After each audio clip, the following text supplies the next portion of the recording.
আসসালামু আলাইকুম ওয়া রাহমাতুল্লাহি ওয়া বারাকাতুহু।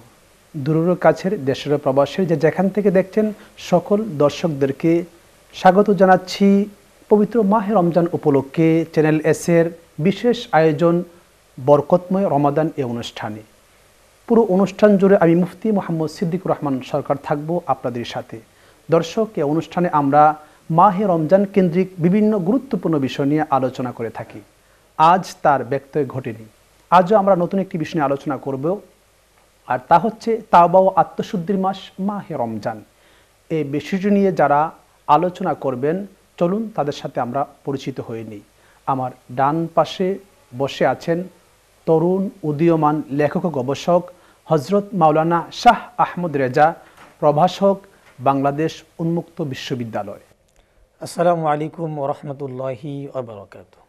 আমাদের সাথে আরও আছেন হজরত মাওলানা এস.এম. সদরুদ্দিন আজহারি, খতিব, ছোট দায়রা শরীফ, জামে মসজিদ, আজিমপুর, ঢাকা। আসসালামু আলাইকুম ওয়া রাহমাতুল্লাহি ওয়া বারাকাতুহু। আলহামদুলিল্লাহ। প্রিয় দর্শক, আমরা বিজ্ঞ আলোচকদের সাথে পরিচিত হয়ে নিলাম। আল্লাহ সুবহানাহু ওয়া তাআলা আমাদেরকে অত্যন্ত দয়া করে, মায়া করে, অনুগ্রহ করে মাহে রমাদান দিয়েছেন। এটা আল্লাহর পক্ষ থেকে বিশেষ নিয়ামত। এই মাহে রমজান এসেছে বান্দার গুনাহগুলোকে একেবারে শেষ করে দিতে, যাতে বান্দা নেকের সাগরে হাবুডুবু খেতে পারে। আর এই বিষয়টির জন্য আমরা আজকে বাছাই করেছি যে তাওবা ও আত্মশুদ্ধির মাস মাহে রমজান। আমি শুরুতেই চলে যাব হজরত মাওলানা শাহ আহমদ রেজা আপনার কাছে। আমরা বান্দা, আমরা নফসের তাড়নায় পড়ে, শয়তানের ওয়াসওয়াসায় পড়ে আমরা গুনাহ করে ফেলি। আমাদের জীবনে অনেক গুনার স্তূপ হয়ে আছে। এই যে মাহে রমজান আল্লাহ দিলেন, এই মাহে রমজানের যে অত্যন্ত গুরুত্বপূর্ণ একটি বিষয় হলো আল্লাহর কাছে ফিরে যাওয়া। আর ফিরে যেতে হলে নিশ্চয়ই তাওবা লাগবে। সেই তাওবা শব্দের অর্থ কী, বা তাওবা বলতে আমরা কি বুঝি, কিভাবে আমরা তাওবা করব?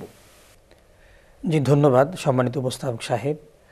তওবা শব্দের অর্থ যদি আমরা প্রথমেই জানি, সেটা হচ্ছে আত-তাওবাতু হিয়া আন-নাদামা, অনুতাপ করা। অর্থাৎ আপনি যখন কোনো একটি ভুল কাজ করেছেন, গুনার কাজ করেছেন, পরক্ষণে এটা অনুভূত হওয়া আপনার অন্তরে যে আমি ভুল করেছি, এটার নামই তওবা, এবং অনুতপ্ত হওয়া এবং আল্লাহর কাছে ফিরে যাওয়া।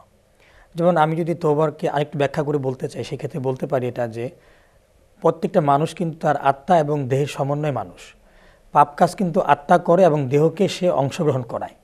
আর আত্মাটা তিন প্রকার, নফসটা তিন প্রকার: নফসে আম্মারা, নফসে লাওয়ামা এবং নফসে মুতমাইন্না। এই তিনটে কোরআন শরীফে রয়েছে। এবং নফসে আম্মারা যেটা রয়েছে, ইন্নান নাফসা লা আম্মারাতুম বিসু। এই নফসে আম্মারার যে পর্যায়ে আছে, এই পর্যায়টা হচ্ছে শুধু গুনাহ করতেই থাকে, তার মধ্যে আর কোনো অনুশোচনা থাকে না। শুধু গুনাহ করতে থাকার মধ্যে তার মজা পায়। আমরা আমাদের সময় দেখতে পারি অনেক মানুষ শুধু গুনাহ করেই থাকে এবং এটাই সে আনন্দ পায়, কোনো তার মধ্যে অনুতপ্ত নাই। এবং তারপরের যে স্টেপটা আত্মার, সেটা হচ্ছে লাওয়ামা। এই স্তরে যারা থাকে তাদের মধ্যে তওবাটা থাকে। যেমন এই স্তরের যারা আত্মাগুলো রয়েছে, মানুষগুলো, তারা গুনাহ করার সঙ্গে সঙ্গে তারা এরপরই তারা বলে কি করলাম, গুনার কাজ বর্জন করে নেক কাজই করতে থাকে। তো এই যে মাঝখানের যে আত্মাটা, এটা আমাদের সবচেয়ে সংখ্যায় বেশি। অর্থাৎ মুসলমানদের মধ্যে যারা আমরা আছি তাদের মধ্যে নফসে লাওয়ামা সংখ্যাটা বেশি, যে গুনাহ করে আমরা তওবা করি। এবং সেই তওবাটা হচ্ছে যখন গুনাহ করার পরে এই আত্মাটা চিন্তা করে যে আমি ভুল করেছি, তখন আত্মাটা আবার আল্লাহর কাছে ফিরে যায়। এটা হচ্ছে তওবা। এবং রমজানের সাথে এর কানেকশনটা হচ্ছে, রমজানটা মূলত এসেছেই তওবার জন্য। বাকি 10 মাস 11 মাস আমরা গুনাহ করি। আল্লাহ পাক একটা মাস দিয়েছেন যে এই মাস তুমি গুনাহ করো না, তওবা করে ফিরে আসো। এবং এটা সবচেয়ে রমজানের সাথে তওবার একটা কানেকশন। তাহলে প্রিয় দর্শক, আমরা জানতে পারলাম যে আমাদের যে নফস আত্মাটা হচ্ছে 3 প্রকারের। তার মধ্যে যেটা আপনি বললেন লাওয়ামা হচ্ছে মধ্যম, এটা মধ্যম, অর্থাৎ গুনাহ করে আবার ফিরে আসে। এই নফসে যেটা লাওয়ামা, সেই নফসটাও কিন্তু জাহান্নামে যাওয়ার সম্ভাবনা খুব বেশি। আর প্রথমটা তো একেবারে বিনা হিসাবেই জাহান্নামে চলে যাবে। আর নফসে মুতমাইন্না যেটা, সেটা হলো বিনা হিসাবে জান্নাত। প্রিয় দর্শক, এই জন্য আমাদেরকে আমাদের নফসকে কন্ট্রোল করতে হবে মাহে রমজানে। মুফতি সদরুদ্দিন আজহারি সাহেব, এই যে তওবার পাশাপাশি আমরা তওবা করে ফিরে আসলাম, কিন্তু আমরা অনেকেই যে কাজটি করি যে আমাদের ভিতরে অনেক ক্রোধ থাকে, আমাদের হিংসা থাকে, অহংকার থাকে, যে মানুষের এই দেহটা আগুন, পানি, বাতাস এগুলি দ্বারা গঠিত। তো আমরা মরে যাওয়ার পরে কিন্তু আমাদের এই দেহটা মাটি আবার খেয়ে ফেলে, সাধারণ আমরা যারা মানুষ তাদের কথা বলছি। আর আমাদের রূহ চলে যায়, হয়তো যদি এটা ভালো হয় ইল্লিন অথবা সিজ্জিন। মানুষের দেহ যখন ক্যান্সার হয় অথবা মানুষের দেহে যখন আপনার ডায়াবেটিস দেখা দেয়, তখন কিন্তু এটার সর্বশেষ চিকিৎসা হলো মৃত্যুর মাধ্যমে তার থেকে পরিত্রাণ পাওয়া যায়। আর মানুষের এই দেহ, এই আত্মাটা, রূহটা, এটাকে জাহান্নামে যাওয়ার জন্য দুটা জিনিস যথেষ্ট। একটা হলো গীবত আর একটা হলো অহংকার। এটা তখনই করে যখন মানুষের অন্তরটা নষ্ট হয়ে যায়। এই যে মানুষের অন্তর নষ্ট হয়ে যায়, সে অন্তরটাকে নবীদের যে নবী করিম সাল্লাল্লাহু আলাইহি সাল্লাম এই পৃথিবীতে এসেছেন 4টা কাজের দায়িত্ব নিয়ে। তার মধ্যে একটা হলো তাজকিয়া, যেটা আত্মশুদ্ধি, তাজকিয়াতুন নফস নাফসি। এই তাজকিয়া বা আত্মশুদ্ধির গুরুত্ব কতটুকু ইসলামে আছে বা কোরআন সুন্নাহ এ ব্যাপারে কি বলা আছে? ধন্যবাদ মহতারাম, অনেক সুন্দর প্রশ্ন করেছেন। আসলে মাহে রমজান, যদি আমরা মাহে রমজানের দিকে তাকাই, পুরা রমজান মাসটাই আমাদেরকে আত্মশুদ্ধির দিকে ডাকে, আহ্বান করে।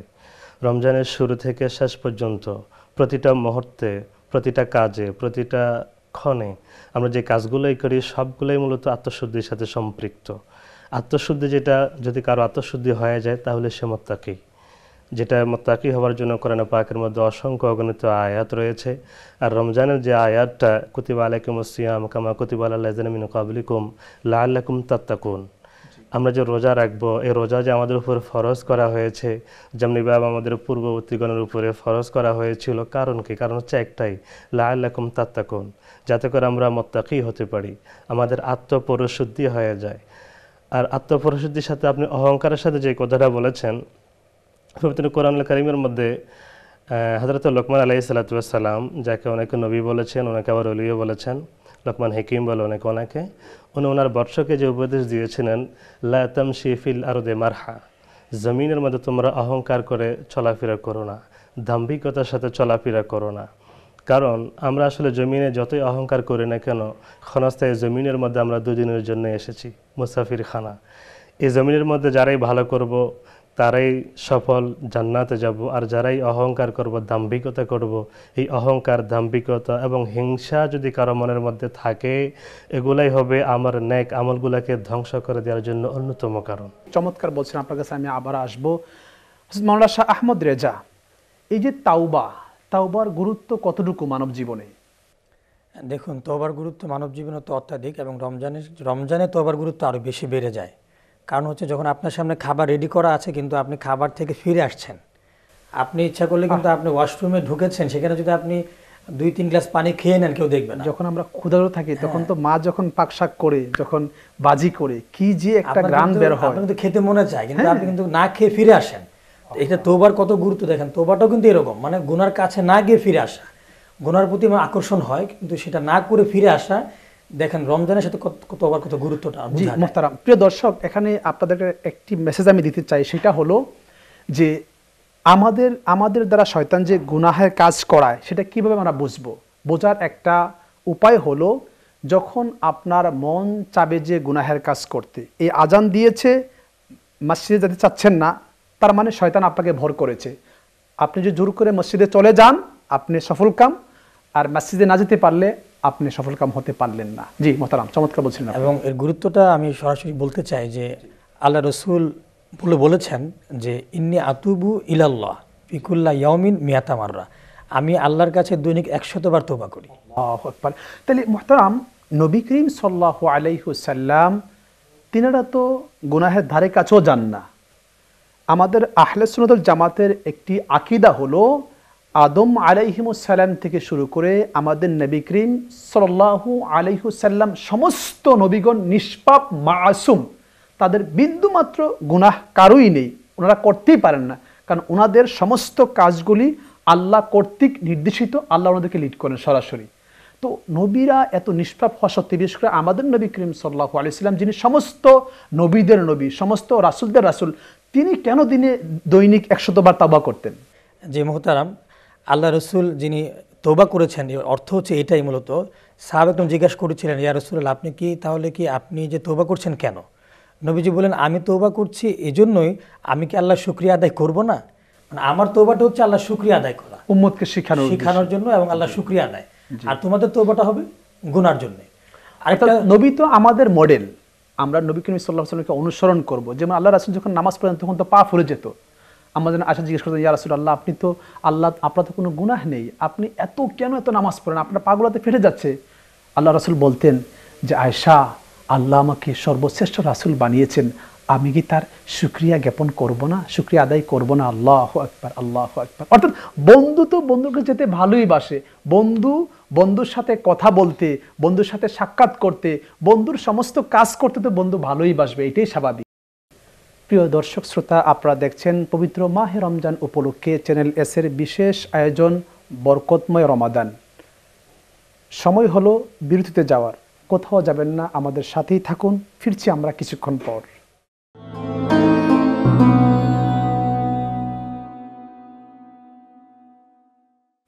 আলহামদুলিল্লাহ, প্রিয় দর্শক, বিরতির পর ফিরে আসলাম পবিত্র মাহে রমজান উপলক্ষে চ্যানেল এস এর বিশেষ আয়োজন বরকতময় রমাদানী অনুষ্ঠানে।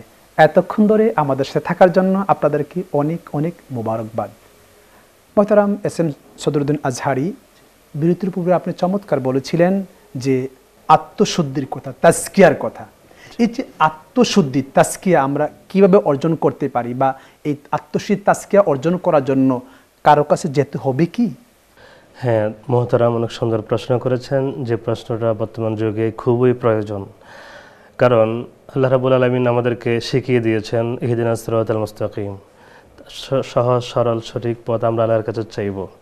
সহজ সরল সঠিক পথ কোনটা? সিরাতাল লাযিনা আনআমতা আলাইহিম, ওই রাস্তা যে রাস্তার মধ্যে রাব্বুল আলামিনের নেয়ামত প্রাপ্ত বান্দারা রয়েছেন, নেয়ামত রয়েছে, অনুগ্রহ রয়েছে।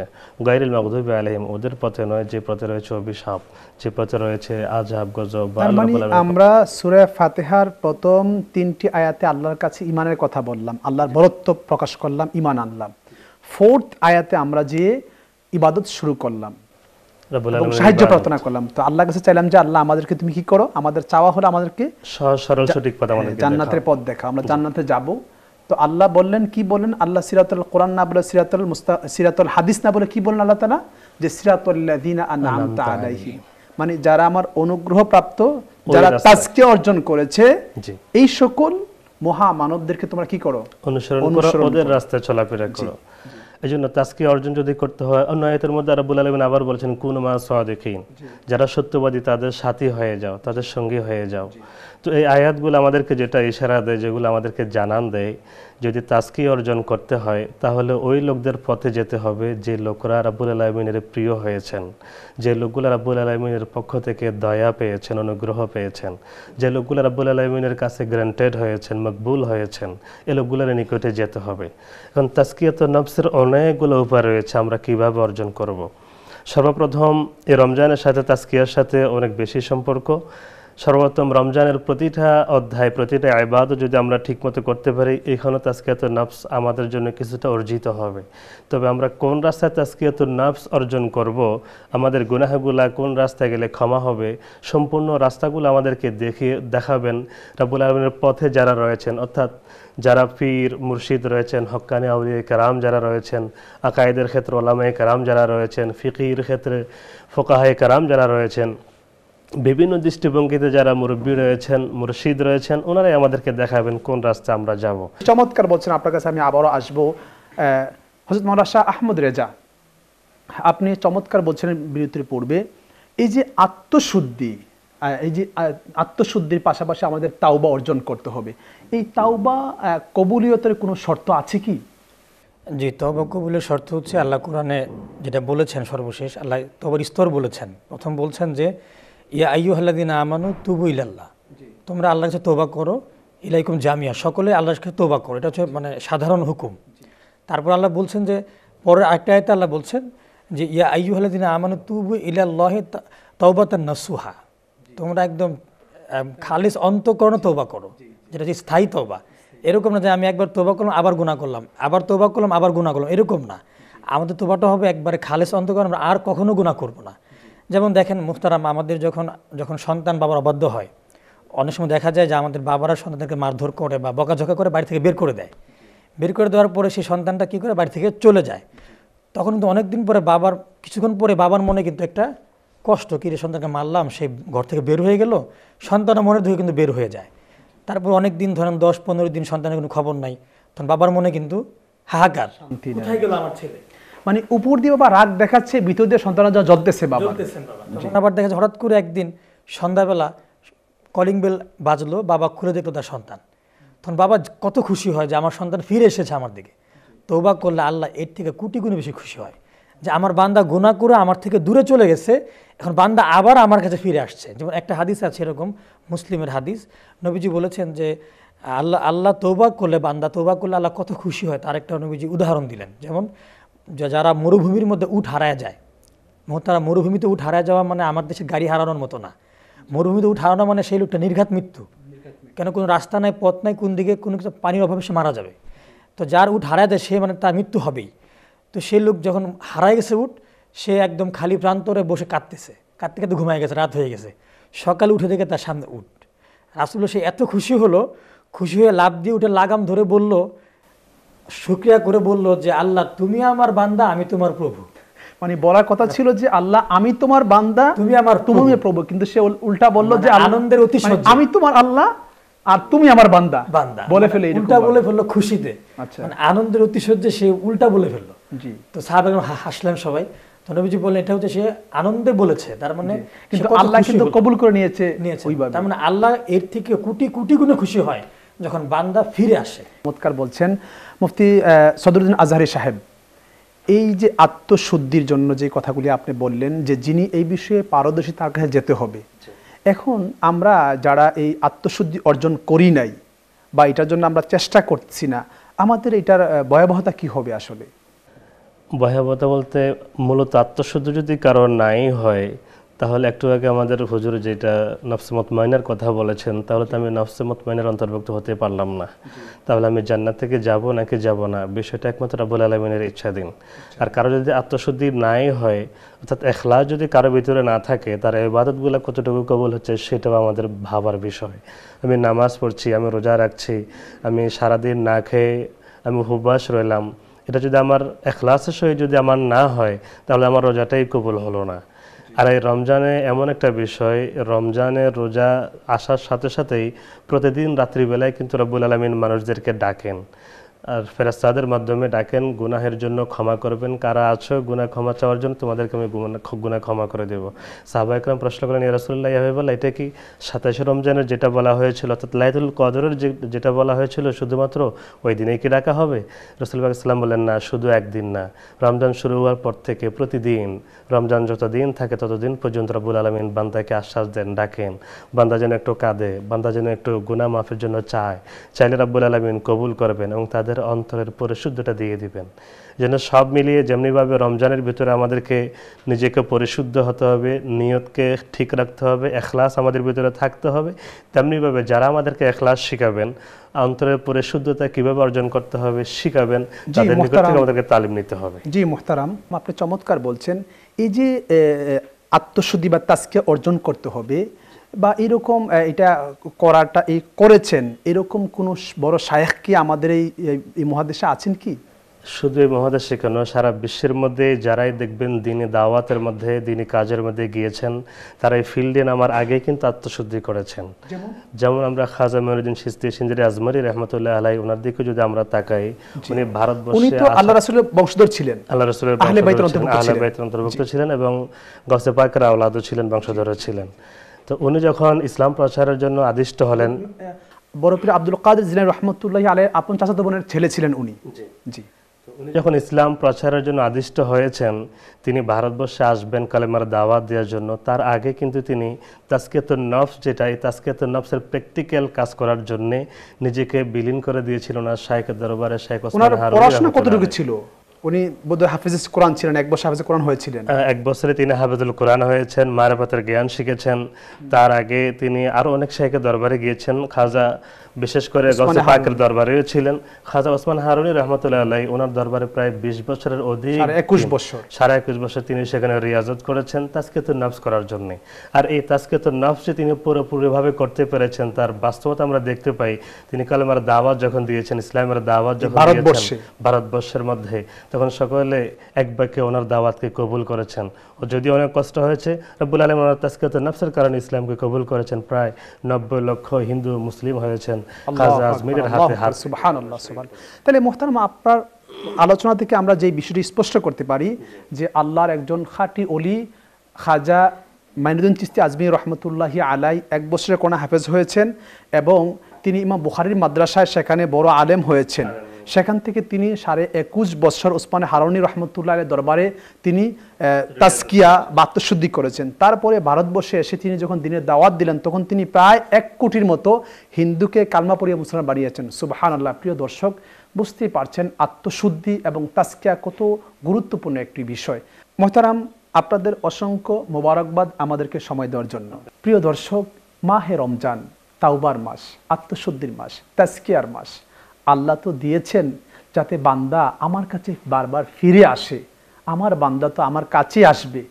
আর আমাদের উচিত হলো আল্লাহর ডাকে সাড়া দিয়ে এই মাহে রমজান আমরা নিয়ামত পেয়েছি যাতে আমরা শুকরিয়া জ্ঞাপন করতে পারি। সুতরাং আমাদের সবার উচিত নিজের সকল জীবনের সমস্ত গুনাহের উপর লজ্জিত হয়ে শরমন্দিত হয়ে আল্লাহর দরবারে ফিরে আসা। প্রিয় দর্শক, দেখতে দেখতে পবিত্র মাহে রমজান উপলক্ষে চ্যানেল এসের বিশেষ আয়োজন বরকতময় রমাদান অনুষ্ঠানের একেবারে শেষ পর্যায়ে চলে এসেছি। আজ এখানেই রাখছি। দেখা হবে আগামী দিন একই সময়ে একই অনুষ্ঠানে। সেই পর্যন্ত ভালো থাকবেন, সুস্থ থাকবেন, চ্যানেল এসের সাথেই থাকবেন।